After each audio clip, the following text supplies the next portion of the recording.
स्वागत करता हूं आपका अपने YouTube channel try exam study में। तो संविधान के महत्वपूर्ण क्वेश्चन लेकर आए हैं जो आपकी सभी प्रतियोगिता परीक्षा के लिए बहुत ही महत्वपूर्ण हैं। ये 700 क्वेश्चनों की श्रृंखला चल रही है जिसमें पार्ट 1 और 2 वीडियो के डिस्क्रिप्शन में है। हम आपके लिए प्रतिदिन 25 क्वेश्चन लेकर आते हैं। ये 700 क्वेश्चनों की श्रृंखला है और यहीं से संविधान आपका कंप्लीट हो जाएगा। तो वीडियो के अंत तक बने रहिएगा। क्वेश्चन नंबर 51, संविधान सभा में महिलाओं की सदस्यों की संख्या कितनी थी? तो सही उत्तर है 15। यहां से क्वेश्चन पूछ लिया जाता है कि संविधान सभा में महिला सदस्यों की संख्या कितनी थी? तो सही उत्तर है 15। क्वेश्चन नंबर 52, संविधान सभा में सभी निर्णय किस आधार पर हुए थे? तो सही उत्तर है सहमति व समायोजन से। तो क्वेश्चन यहां से पूछ लिया जाता है कि संविधान सभा में सभी निर्णय किस आधार पर हुए थे? तो सहमति व समायोजन के आधार पर हुए थे। क्वेश्चन नंबर 53, संविधान संशोधन की संबंधी उल्लेख किस अनुच्छेद में मिलता है? तो सही उत्तर है अनुच्छेद 368 के तहत मिलता है। तो 368 के तहत ही संविधान संशोधन किया जाता है। ये क्वेश्चन कई बार परीक्षा में पूछ लिया गया है कि संविधान संशोधन किस अनुच्छेद के तहत होता है? तो आर्टिकल 368 के तहत होता है। तो ये आपकी परीक्षा के लिए बहुत ही महत्वपूर्ण क्वेश्चन है। क्वेश्चन नंबर 54, संवैधानिक उपचारों का अधिकार का वर्णन किस अनुच्छेद में मिलता है? तो सही उत्तर है अनुच्छेद 32। तो डॉक्टर भीमराव अंबेडकर ने संवैधानिक उपचारों का अधिकार यानी कि संविधान की आत्मा किसे कहा है? तो सही उत्तर है अनुच्छेद 32 के लिए संविधान की आत्मा कहा है। ये क्वेश्चन कई बार परीक्षा में पूछ लिया गया है कि संवैधानिक उपचारों का अधिकार वर्णन किस अनुच्छेद में मिलता है? तो आर्टिकल 32 में मिलता है। क्वेश्चन नंबर 55, संवैधानिक उपचारों के मूल अधिकार का उल्लेख है? तो सही उत्तर है आर्टिकल 32 में मिलता है। संवैधानिक उपचारों के मूल अधिकारों का उल्लेख किस में मिलता है? तो अनुच्छेद 32 में। क्वेश्चन घुमा के भी पूछ लिया जाता है इस टाइप से। क्वेश्चन नंबर 56, संसद के अवकाश यानी कि सत्र नहीं चलने की स्थिति में राष्ट्रपति को अध्यादेश जारी करने का अधिकार किस अनुच्छेद में मिलता है? तो इसका सही उत्तर है अनुच्छेद 123 में मिलता है। यह आर्टिकल बहुत ही महत्वपूर्ण है जो कि परीक्षा की दृष्टि से आपके लिए एक क्वेश्चन बनता ही है आर्टिकल से। तो संसद के अवकाश यानी कि सत्र नहीं चलने की स्थिति में राष्ट्रपति को अध्यादेश जारी करने का अधिकार किस अनुच्छेद में मिलता है? तो सही उत्तर है 123 आर्टिकल में। क्वेश्चन नंबर 57, संसद के किस सदन को प्रतिनिधि सभा कहा जाता है? Very important question. तो लोकसभा के लिए संसद के सदन को प्रतिनिधि सभा कहा जाता है। तो सही उत्तर है लोकसभा। क्वेश्चन नंबर 58, संसद के दोनों सदनों का सत्रावासन कौन करता है? तो यानी क्वेश्चन पूछ लिया था कि संसद के दोनों सदनों को कौन बुलाता है? तो सही उत्तर है राष्ट्रपति। यहाँ से इस टाइप से भी क्वेश्चन पूछ लिया जाता है। तो इसका सही जवाब होगा राष्ट्रपति द्वारा बुलाया जाता है। इस टाइप से भी पूछा जा सकता है कि संसद के दोनों सदनों का सत्र भाषण कौन कर सकता है यानी कि कौन बुलाता है? तो सही उत्तर है राष्ट्रपति द्वारा बुलाया जाता है। क्वेश्चन नंबर 59, संसद के दोनों सदनों में प्रश्नकाल के ठीक बाद का समय क्या होता है? तो सही उत्तर है शून्यकाल। ये कई बार परीक्षा में पूछा गया है। पिछली बार यूपी टेट में भी ये क्वेश्चन आया था। तो संसद के दोनों सदनों में प्रश्नकाल के ठीक बाद का समय क्या होता है? तो सही उत्तर है शून्यकाल। क्वेश्चन नंबर 60, संसद के प्रांगण समिति में कुल कितने सदस्य होते हैं? तो सही उत्तर है 30। सभी लोकसभा के सदस्य होते हैं।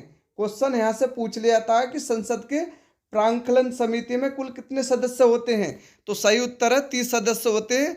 सभी लोकसभा के सदस्य होते हैं। क्वेश्चन नंबर 61, संसद के लोक लेखा समिति में सदस्यों की कुल संख्या कितनी होती है? तो सही उत्तर है 22 होती है। 15 लोकसभा के तथा 7 राज्यसभा के। संसद के लोक लेखा समिति में सदस्यों की कुल संख्या कितनी होती है? तो 22 होती है। 15 लोकसभा के सदस्य होते हैं और 7 राज्यसभा के सदस्य होते हैं। Very important question. Question number 62, the constitution as settled by assembly be pass नामक प्रस्ताव किस वर्ष पारित हुआ था? तो सही उत्तर है 26 नवंबर 1949 के लिए ये पारित किया गया था। क्वेश्चन यहाँ से पूछ लिया था the constitution as settled by assembly be passed नामक प्रस्ताव किस वर्ष पारित किया गया था? तो सही उत्तर है 26 नवंबर 1949 के लिए पास किया गया था। क्वेश्चन नंबर 63, यूटी दिल्ली और पुदुचेरी के मुख्यमंत्रियों की नियुक्ति कौन करता है? तो सही उत्तर है राष्ट्रपति। नोट, अन्य राज्यों के मुख्यमंत्री की नियुक्ति राज्यपाल द्वारा की जाती है, लेकिन दिल्ली और पुदुचेरी मुख्यमंत्री की नियुक्ति राष्ट्रपति द्वारा की जाती है। इसका सही जवाब है। क्वेश्चन नंबर 64, अंग्रेजी शासनकाल में किस अधिनियम के तहत भारत में पहली बार महिलाओं को वोट देने का अधिकार मिला था?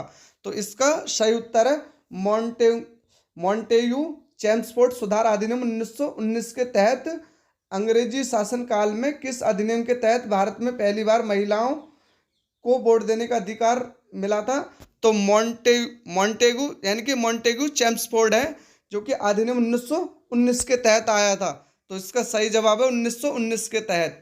क्वेश्चन नंबर 65, अंतर्राष्ट्रीय संधि युद्ध सीमा शुल्क जनगणना विदेशी ऋण प्रसारण टेलीफोन विदेशी व्यापार रेल वायु एवं जल परिवहन आदि विषय किस सूची के अंतर्गत आते हैं? तो ये सभी विषय जो है संघ सूची के अंतर्गत आते हैं। क्वेश्चन यहाँ से पूछ लिया जाता है कि वायु एवं जल परिवहन किस सूची का विषय है? तो सही उत्तर है संघ सूची का विषय है। किसी के लिए भी मतलब विदेशी व्यापार पूछ लिया जाता है तो यह भी संघ सूची का, टेलीफोन भी संघ सूची का। और क्वेश्चन सीमा शुल्क पूछ लिया जाता है कि किस विषय सूची का है, अंतर्गत आता है, तो सही उत्तर है संघ सूची। तो जितने भी ये विषय हैं सभी संघ सूची के अंतर्गत आते हैं। क्वेश्चन नंबर 66, अंतरिम सरकार का अध्यक्ष किसे नियुक्त किया गया? तो सही उत्तर है लॉर्ड माउंटबेटन के लिए अंतरिम सरकार का अध्यक्ष नियुक्त किया गया था। तो ये क्वेश्चन पूछ लिया गया है, आप वीडियो को ध्यान से देखिएगा और क्वेश्चन के लिए नोट कर लीजिएगा। अंतरिम सरकार का अध्यक्ष किसे नियुक्त किया गया था? तो सही उत्तर है लॉर्ड माउंटबेटन के लिए अंतरिम सरकार का अध्यक्ष नियुक्त किया गया था। क्वेश्चन नंबर 67, अंतरिम सरकार का गठन कब हुआ था? तो सही उत्तर है 2 सितंबर 1946 के लिए अंतरिम सरकार का गठन हुआ था। तो ये वेरी इंपॉर्टेंट क्वेश्चन है, आप नोट कर लीजिएगा। अंतरिम सरकार में कुल कितने सदस्य होते हैं? क्वेश्चन नंबर 68 है ये। तो अंतरिम सरकार में कुल कितने सदस्य होते हैं? तो इसका सही जवाब है 15। तो क्वेश्चन पूछ लिया जाता है कि अंतरिम सरकार में कुल कितने सदस्य होते हैं? तो सही उत्तर है 15 सदस्य होते हैं। क्वेश्चन नंबर 69, अंतर्राज्य परिषद की बैठक की अध्यक्षता कौन करता है? तो जो अंतर्राज्य परिषद की बैठक की अध्यक्षता हमारे देश के प्रधानमंत्री करते हैं। तो इसका सही उत्तर है प्रधानमंत्री। क्वेश्चन नंबर 70, अंतर्राज्य परिषद की बैठक वर्ष में कितनी बार की जा सकती है?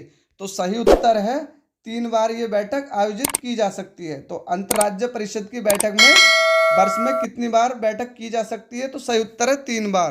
क्वेश्चन नंबर 71, अध्यक्षात्मक शासन का उदय सर्वप्रथम कहाँ हुआ था? तो सही उत्तर है संयुक्त राज्य अमेरिका में हुआ था। क्वेश्चन पूछ लिया था कि अध्यक्षात्मक शासन का उदय सर्वप्रथम कहाँ हुआ था? तो इसका सही उत्तर है संयुक्त राज्य अमेरिका में हुआ था। क्वेश्चन नंबर 72, अनुच्छेद 356 का संबंध किससे है? तो सही उत्तर है राष्ट्रपति शासन से। तो प्रत्येक राज्य में राष्ट्रपति शासन जब लगता है तो आर्टिकल 356 के तहत ही लगता है। तो ये क्वेश्चन परीक्षा की दृष्टि से बहुत ही महत्वपूर्ण है, तो आप नोट कर लीजिएगा। अनुच्छेद 356 का संबंध किससे है? तो सही उत्तर है राष्ट्रपति शासन से। वेरी इंपॉर्टेंट क्वेश्चन है ये। क्वेश्चन नंबर 73, अनुसूचित जातियों जनजातियों और पिछड़ा वर्गों के लिए विभिन्न सेवाओं में पदों पर आरक्षण का प्रावधान किस अनुच्छेद में किया गया था? तो सही उत्तर है इसका अनुच्छेद 335 के तहत किया गया था। क्वेश्चन यहाँ से पूछ लिया जाता है कि अनुसूचित जातियों और जनजातियों पिछड़ा वर्गों के विभिन्न सेवाओं में पदों पर आरक्षण का प्रावधान किस अनुच्छेद में किया गया था? तो सही उत्तर है आर्टिकल 335 के तहत किया गया था। क्वेश्चन नंबर 74, अनुसूचित जातियों और जनजातियों का विधानसभा में आरक्षण का प्रावधान संविधान के किस अनुच्छेद में किया गया है? तो सही उत्तर है अनुच्छेद 332 के तहत किया गया है। क्वेश्चन यहाँ से पूछ लिया जाता है कि अनुसूचित जातियों और जनजातियों का विधानसभा में आरक्षण का प्रावधान संविधान के किस अनुच्छेद में किया गया था? तो सही उत्तर है आर्टिकल 332 के तहत किया गया था। क्वेश्चन नंबर 75, अब तक कितनी बार परिसीमन आयोग का गठन हो चुका है? तो सही उत्तर है 4 बार। तो ये 1952, 1962 और 1973 और 2002 में परिसीमन आयोग का गठन हो चुका है। तो इसका सही उत्तर है 4 बार ये हो चुका है। तो हमारे चैनल के लिए अधिक से अधिक सब्सक्राइब कीजिएगा ऐसे ही संविधान के महत्वपूर्ण क्वेश्चन पाने के लिए। Thanks for watching my video.